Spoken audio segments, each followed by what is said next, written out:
class, this video is going to help with 10.4, and this is area and circumference. Okay, so let's look at the area of a couple shapes. Now, you should have seen area and circumference, and in our area of a circle, you should have seen these before, and hopefully this is a good review.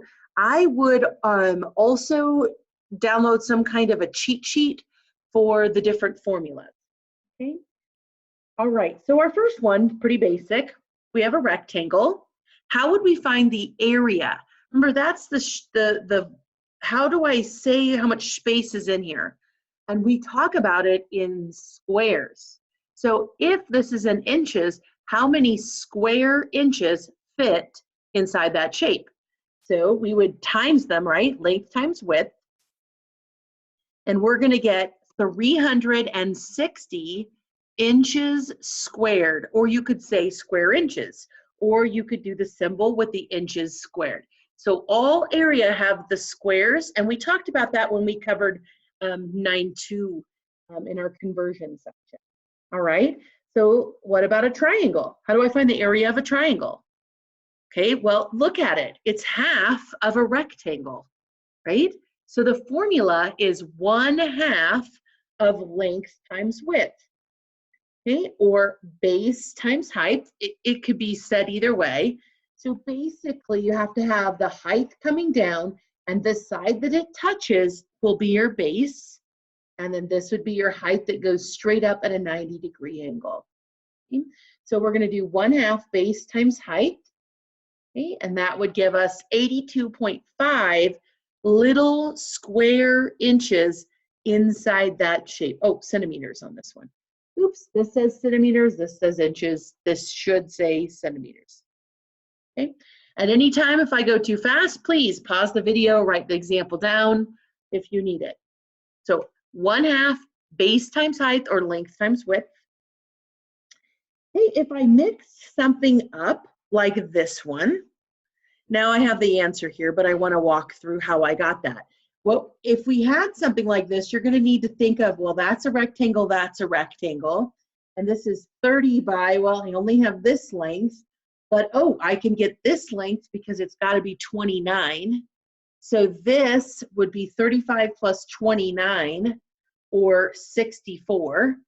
So that whole length is 64 times 30. So this one up here is 920 square feet. Okay. This one is 31 by 29, so it's 899 square feet. So you can have a weird shape and break it into rectangles and calculate each section and add them up, or the sections might be a circle and a triangle, whatever they give you, right? Okay, so what about if I have a shape like this parallelogram? Could be a rhombus if the sides are all equal. How am I going to find this one? It's still length times width, but they usually call it base times height because the height has to be used here. Okay, so it's still, well, I guess you can't really call it, it's not this one times this one. So I guess I don't want to think of it as length times height, although I still do in my brain. Okay, so from here, it's the height and that base, but we don't have the 1/2 because it's not a triangle. All right, so we would have the 10 touches this side, and so we need to use this side. Well, if this side is 20, then this side is 20 by the definition of a parallelogram. So we can do 20 times the 10. Okay, so area, or not area, the base times the height, whatever the 90-degree side touches.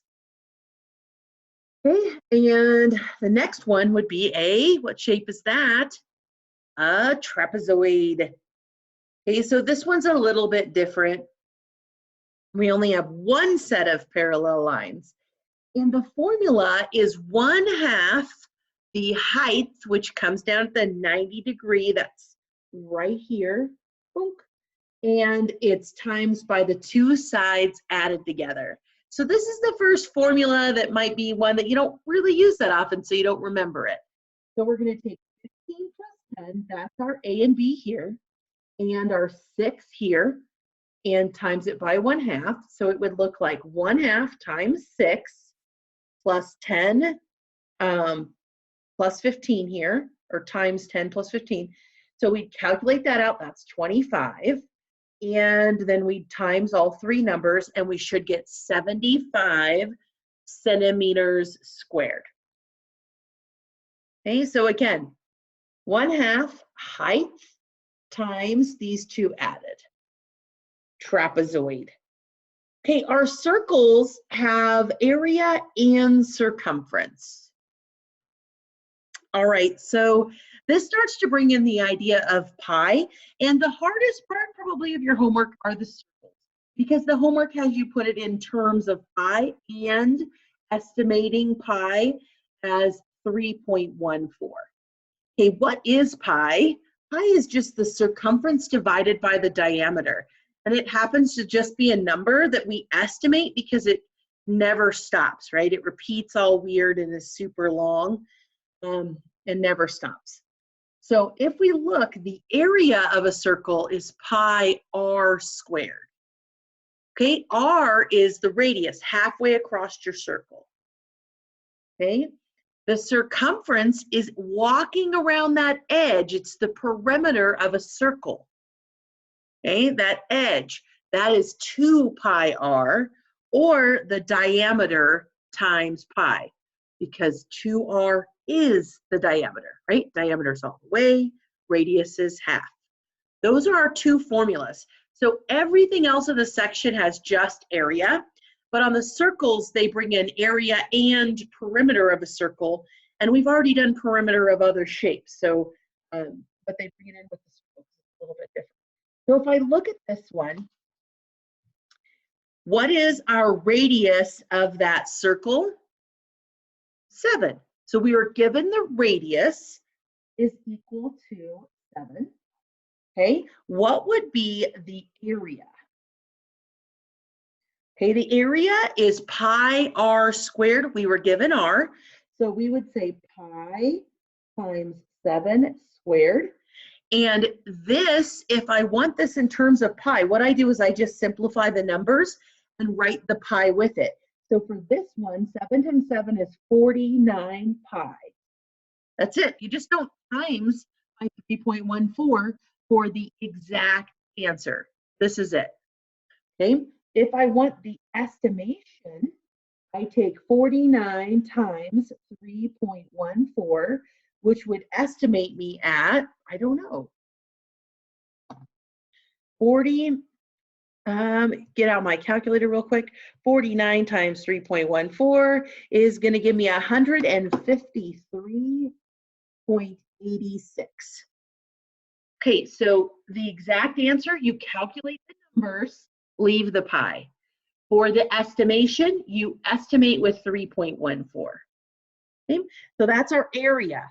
So that is telling me if I'm going to make like an area rug or something like that, how many square feet I need, or square inches. And so we would need our inches squared on this one.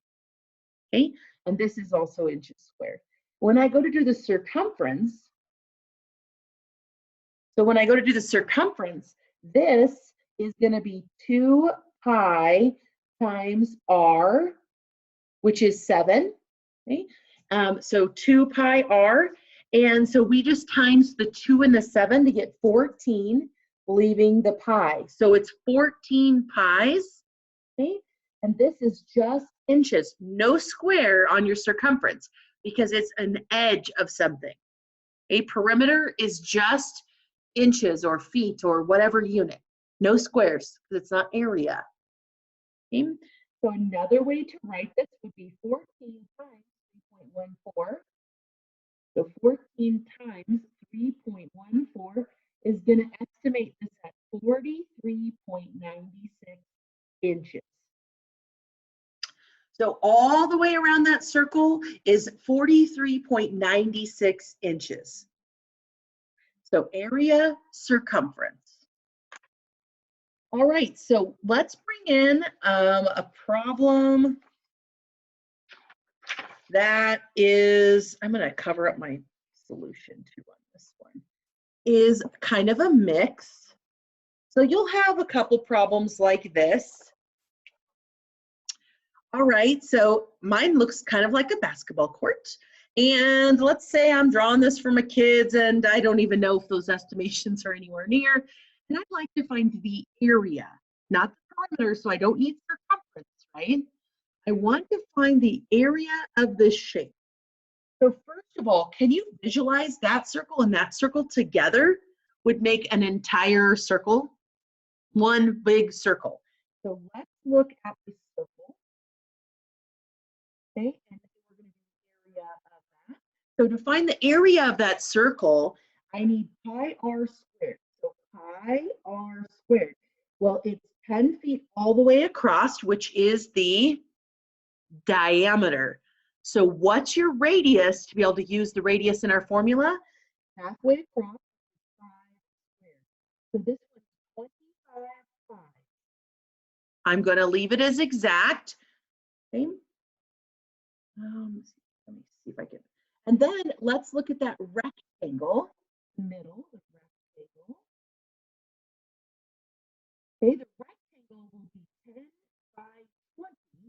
So we times those and get 200 feet squared. Oops, I forgot my feet squared here. So if I want the area of all of it in terms of pi, I will write 25 pi plus 200 feet squared. Okay, so this is my answer in terms of pi. It's totally weird.